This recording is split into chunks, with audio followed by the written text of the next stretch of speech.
اس کی پریشانی دور ہوگی. جہاں تک گھریلو پریشانیوں کا تعلق ہے تو اس میں ہم دیکھتے ہیں کہ ہر گھر کے اندر کوئی نہ کوئی چیز ایسی ہو جاتی ہے کہ جس سے باہمی تعلقات میں بدمزگی پیدا ہو جاتی ہے. بعض افراد کی طبیعت میں غصہ زیادہ ہوتا ہے، بعض لوگ جھگڑالو ہوتے ہیں، بعض لوگ شکی مزاج کے ہوتے ہیں، بعض لوگوں کو اونچا بولنے کی عادت ہوتی ہے، بعض لوگ دوسروں کو مختلف باتوں پر زج کرتے رہتے ہیں، بعض لوگ اپنی ذمہ داریوں کو ٹھیک سے نہیں نبھاتے.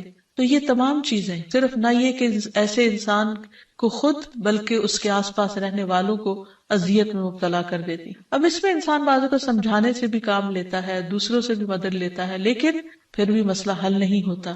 تو صحابہ کرام تو اپنی جوتی کا تسمہ بھی ٹوٹ جاتا تو اللہ سبحانہ تعالیٰ سے مانگتے تھے. تو اگر گھر کے اندر کسی قسم کی ناچاکی یا پریشانی ہے تو اس سلسلے میں بھی ہمیں اللہ تعالیٰ کی طرف رجوع کرنا چاہیے، اور پھر اس کے ساتھ ساتھ دوسرے کو جو مشکل پیدا کر رہا ہے سمجھانا بھی چاہیے. جہاں تک لڑائی جھگڑے کا تعلق ہے تو اسے منافقت کی علامت بتایا گیا. آپ صلی اللہ علیہ وسلم نے فرمایا کہ منافق کی 4 علامتیں ہیں. ان میں سے ایک بات کرے تو جھوٹ بولے، وعدہ خلافی کرے، امانت میں خیانت کرے، اور جب وہ جھگڑا کرے تو گالی دے. یعنی جھگڑتا بھی ہے اور گالی بھی دیتا ہے. نبی صلی اللہ علیہ وسلم نے یہ بھی فرمایا کہ اللہ کو سب سے زیادہ ناپسند آدمی وہ ہے جو بہت جھگڑالو ہے. یعنی اللہ تعالیٰ ایسے شخص سے محبت نہیں کرتے. اس لیے اگر آپ کسی سے بات کر رہے ہو تو اس کی بات توجہ سے سن لے. چھوٹی چھوٹی باتوں پر جھگڑنا اور دوسرے کے ساتھ بد اخلاقی سے پیش آنا یہ درست نہیں. پھر اسی طرح مومن جو ہے وہ کبھی بد اخلاق نہیں ہوتا، اور بد اخلاقی پھر منافقت کی علامت ہے. رسول اللہ صلی اللہ علیہ وسلم نے فرمایا تمہارے یہ نسب نامے کسی کے لیے گالی کا سبب نہیں ہے. تم سب آدم کی اولاد ہو، ایک دوسرے کے قریب ہو. دین یا عمل صالح کے علاوہ کسی وجہ سے کسی کو کسی پر کوئی فضیلت نہیں. آدمی کے برا ہونے کے لیے یہی کافی ہے کہ وہ فحش گو ہو، بد کلام ہو، بخیل ہو اور بزدل ہو.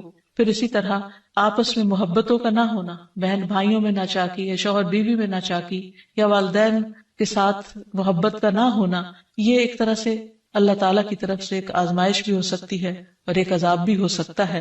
مومن تو محبت کرنے والا ہوتا ہے، اور اس شخص میں کوئی خیر نہیں جو محبت کرتا نہیں اور لوگ اس سے محبت نہیں کرتے.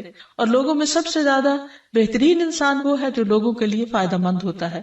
تو اس لیے بہت ضروری ہے کہ خاندان کے اندر باہم محبت پائی جائے. گھریلو زندگی خوبصورت ہو جاتی ہے اگر آپس میں ایک دوسرے سے پیار، محبت اور ہمدردی کے جذبات پائے جاتے ہیں. پھر اسی طرح بعض اوقات گھریلو زندگی میں بدگمانیاں بہت تکلیف دیتی ہیں، یا گھر کے کچھ افراد سنی سنائی باتوں پر یقین کرتے ہوئے دوسروں کے خلاف بدگمانی پال لیتے ہیں. تو اس سے بھی پرہیز کرنے کی ضرورت ہے. اسی طرح گھریلو پریشانیوں میں گھر کا تنگ ہونا بھی ایک عذاب کی شکل ہے. اس لیے نبی صلی اللہ علیہ وسلم نے ہر وضو کرنے کے بعد جو دعا سکھائی اس میں خاص طور پر یہ دعا آتی ہے کہ اللہ میرے گھر میں وسعت پیدا کر دے. یعنی ایک تو دلوں میں وسعت ہو اور دوسرا یہ ہے کہ جگہ بھی کشادہ ہو. رسول اللہ صلی اللہ علیہ وسلم نے فرمایا 3 چیزیں بدبختی میں سے ہیں. عورت جب تو اسے دیکھے تو وہ تجھ کو بری لگے اور وہ تجھ پر اپنی زبان چلائے، اور اگر تو اس سے غائب ہو تو وہ اپنے نفس کی اور تیرے مال کی حفاظت نہ کرے. دوسرے مریل سواری کہ اگر تو اسے مارے اور چلائے تو تجھ کو تھکا دے، اور اگر اسے چھوڑ دے تو تجھے جلد تیرے ساتھیوں تک نہ پہنچائے. اور ایسا گھر جو تنگ اور کم سہولتوں والا ہو. تو اس لیے اگر انسان ایسی کسی تکلیف میں مبتلا ہے تو اس کا حل بھی یہی ہے کہ کوشش کے ساتھ ساتھ انسان دعا کرے. اسی طرح خرچ میں کمی، وسائل میں کمی، مال میں کمی، یہ تمام چیزیں بھی عموماً گھروں کے اندر جھگڑے پیدا کر دیتی ہیں. کھانے پینے کی قلت، بنیادی ضروریات کا پورا نہ ہونا. تو ایسی صورت میں بھی انسان اللہ تعالیٰ کی طرف رجوع کرے، اور اس کے لیے ساتھ ہی کوشش بھی ضروری ہے. کوشش میں سب سے پہلے تو یہ کہ انسان لڑائی جھگڑا چھوڑے، صبر و ضبط کی عادت ڈالے، برداشت و تحمل کی عادت اپنے اندر پیدا کرے، اپنے اخلاق کو بہتر بنائے. ایک حدیث کے مطابق اللہ سبحانہ و تعالیٰ جب کسی گھرانے پر خیر و برکت نازل فرمانا چاہتے ہیں تو اس گھر والوں کے اندر نرمی پیدا کر دیتے ہیں. اور ایک اور حدیث میں یہ بھی آتا ہے کہ جو نرمی سے محروم کر دیا گیا وہ ہر خیر و بلائی سے محروم کر دیا گیا.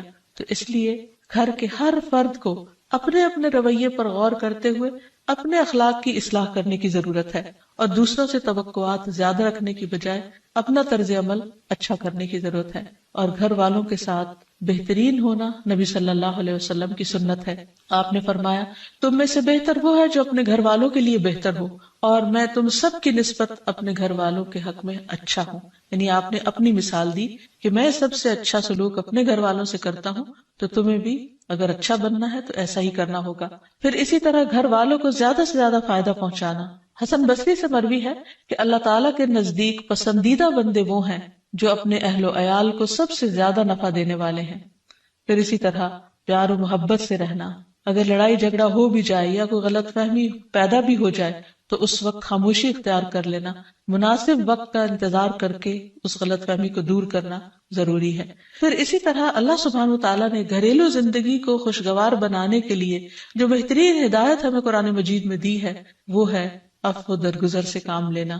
اللہ تعالیٰ فرماتے ہیں اے لوگو جو ایمان لائے ہو، بے شک تمہاری بیویوں اور تمہارے بچوں میں سے بعض تمہارے دشمن ہیں، سو ان سے ہوشیار رہو، اور اگر تم معاف کرو اور درگزر کرو اور بخش دو تو بے شک اللہ بے حد بخشنے والا نہایت رحم فرمانے والا ہے. تمہارے مال اور تمہاری اولاد تو محض ایک آزمائش ہے، اور جو اللہ کے پاس ہے وہ بہت بڑا اجر ہے. واللہ عندہ اجر عظیم، اور جو اللہ ہے اسی کے پاس بہت بڑا اجر ہے. یعنی انسان کو بعض اوقات اپنی ہی بیوی یا بیوی کو اپنے ہی شوہر سے اور بعض اوقات اپنے ہی بچوں سے یا اپنے ہی والدین سے دشمنی کا اندیشہ ہو سکتا ہے، اور وہ ایک دوسرے کے لیے مصیبت اور بلا ہو سکتے ہیں. لیکن ایسی صورت میں بھی انسان کا گزارا نہیں ہو سکتا جب تک ایک دوسرے کو معاف نہ کرے. زندگی کی گاڑی نہیں چل سکتی جب تک انسان دوسروں کے قصور اور غلطیاں ان سے درگزر نہ کرے، کیونکہ ہر انسان کبھی غصے کی وجہ سے، کبھی جہالت کی وجہ سے، کبھی جلد بازی کی وجہ سے، کبھی لوگوں کے اکسانے پر اپنے پیاروں کے ساتھ زیادتیاں کر جاتا ہے. تو ایسی صورت میں انسان اگر چاہتا ہے کہ اس کی زندگی خوشگوار ہو تو اسے معاف کرتے رہنا چاہیے. نبی صلی اللہ علیہ وسلم کے اخلاق کے بارے میں جب پوچھا گیا تو حضرت عائشہ کہتی ہیں کہ آپ تان و تشنیع کرنے والے نہ تھے، یعنی تانے نہیں دیتے تھے. یعنی اگر کسی سے